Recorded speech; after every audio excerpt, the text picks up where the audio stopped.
to refer it to the collapse of the Soviet system, which is also a historical reality, it's a fact.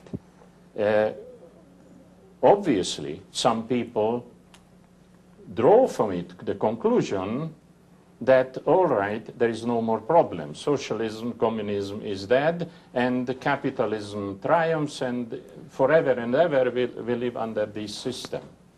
Well, unfortunately, with this kind of looking at the problems, is that we are not going to live very long if we follow the imperatives of the system which controls our society, our social metabolism.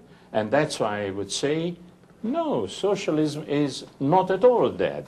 It is there as a challenge for the future. But we must learn from the terrible contradictions of the past, because without that we could only repeat it. Because I'm convinced that the problems will arise again for the future.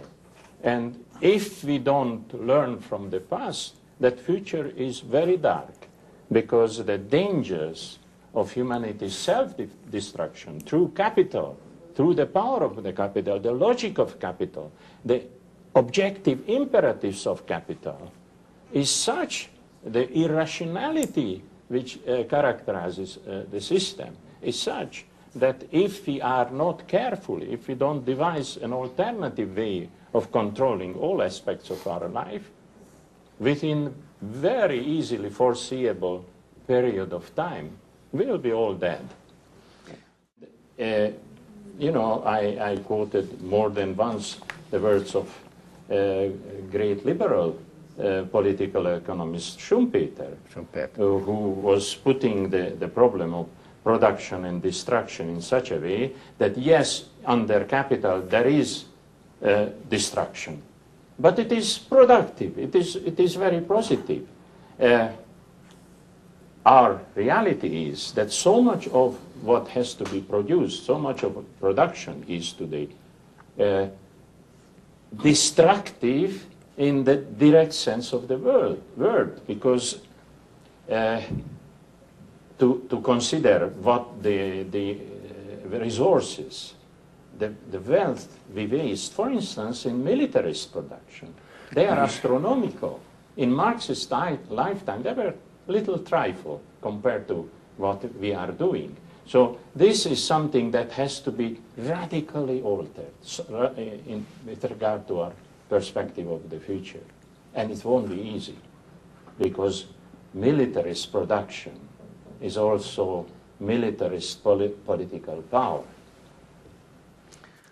You can have the ideal for capital, in a sense, would be to get out of its contradictions and difficulties by reducing the rate of utilization to zero. Because if it could achieve that, then there would be no limit to the expansion of production.